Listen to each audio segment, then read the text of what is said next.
Isang mapagpalang araw po muli sa ating lahat.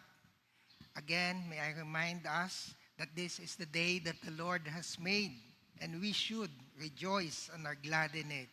Dahil ito po ay isang panibagong araw na ginawa ng ating Panginoon.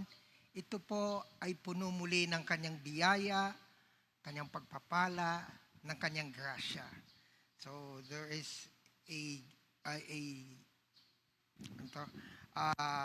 napakalaking reason for us to rejoice every day, okay? Dahil every day is the Lord has made, no?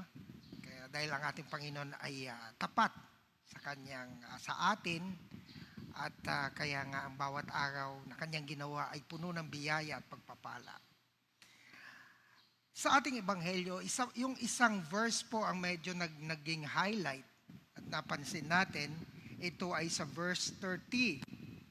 Sinabi doon ni John the Baptist, "He must increase, but I must decrease."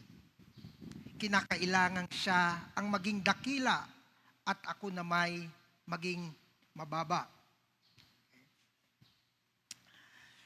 Siguro kung meron tayo, lalo na tayo mga clergy, kung meron tayo isang favorite na verse, no? Ito ang magandang piliin, no?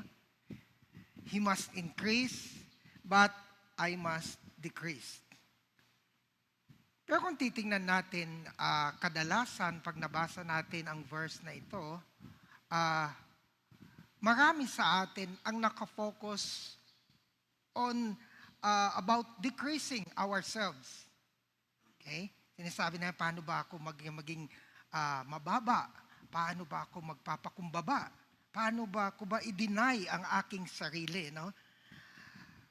Subalit kung titingnan natin ng maigi, parang opposite siya ng sinasabi ng verse. Okay? Kasi kung papansin natin ang sinasabi natin, paano ba ako mag-decrease? Paano ba ako maging mababa? Paano ba ako magpapakumbaba? Paano ba ako i-deny yung aking sarili? We focus on ourselves. Sinasabi sa verse, He must increase, but I must decrease. So ibig sabihin, the focus is, dapat si Jesus ang maitaas. Not so much on we must decrease. Kasi if we focus only on decreasing ourselves, parang nakafocus tayo sa sarili natin, di ba? Okay?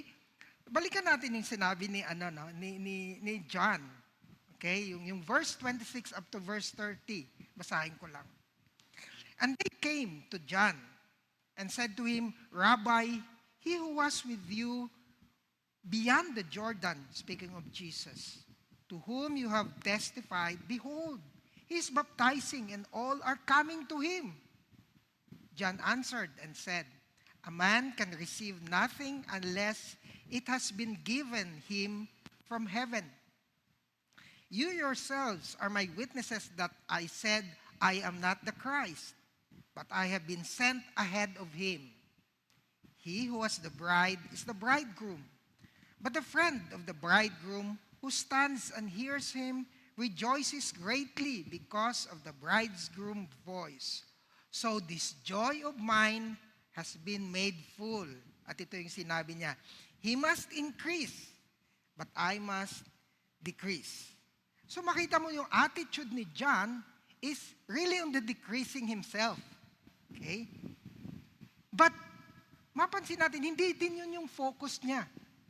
Ang focus niya is si Jesus, preparing the way of the Lord. His whole life, yung kanyang buong buhay po, i-dedicate niya in preparing the way of the Lord. Dahil sinasabi niya, yun po ang kanyang mission. Preparing the way of the Lord. Siguro naman, hindi siya nag-iisip araw-araw, paano ba ako mag-decrease? Paano ko ba mapagpakumbaba ang aking sarili? Paano ko ba maibaba o kaya ma-deny ang aking sarili? Of course, makita natin, he did deny himself. Pero ang kanyang pag-deny is a byproduct of his focusing on his mission, which is increasing the Lord, preparing the way of the Lord. So yung sinasabi niya, I must decrease, is only the result kasi nakafocus siya kay Lord. And not on decreasing himself per se. Hindi niya iniisip na, kailangan mapagpakumbaba ako. Kailangan i-deny ko yung sarili. No. He focused on his mission, which is lifting up the Lord, preparing the way of the Lord. Kumbaga, if we focus on the Lord, lifting Him up, yung pagiging decrease, pagiging pagpapababa ng asing sarili, it will be by default. Kumbaga, it will fall into place. Hindi na natin kailangang mag-isip na, paano ko ba maibababa ang aking sarili? Kasi sinasabi din, I must decrease. Paano ko ba ako maging magpagpakumbaba? Paano ko ba i-deny ang sarili ko? No. If we focus on the Lord, it will fall. Kagaya ni John, focus on the Lord, on His mission, and being decreased, hindi niya na pinoproblema. Hindi niya na niisip kasi lumalabas na lang ang pagpapakumbaba niya because He is focused on His mission, which is preparing the way of the Lord. Kaya nga tayo siguro, if we focus more on His Word, siguro we will decrease. Kasi hindi na tayo gaano nagpo-focus sa ating sariling pananalita, sa ating sariling logic. Because we focus on the Word of the Lord. If we focus also and give time on prayer, palagay ko, magdi-decrease din tayo. Okay? Because we focus less on our thoughts and our worries. Kasi we focus on Him in prayer. If we also focus on serving His people, doing our ministry, siguro yung byproduct ng pag-decrease natin is by default. It will just go along. Kasi we are serving ourselves less and less because we're serving the people. And if we also spend more time in serving His church, palagay ko, we will also decrease. Because we focus less and we worship less on the lesser things. Hindi na tayo nakafocus sa mga malilit na bagay na kung nakadalasan ay doon tayo nakafocus if we serve in His church. So those things are just a byproduct. It will just fall into place being, sinasabi natin, dapat mag-decrease tayo. Our focus should be on the Lord. Just like the second reading, they focus on preaching the Lord. They are not thinking of themselves. And you see, the Lord guide them, protect them, and spread His word to all the people in Jerusalem, from the synagogue, and from house to house. Palagay ko ito yung naging ang sinasabi ni John, just like John said, we must focus on the Lord. Okay? We must let Him increase.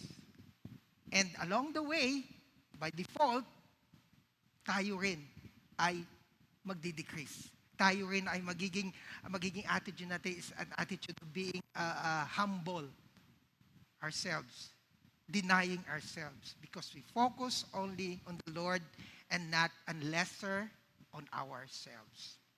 Amen. Please stand.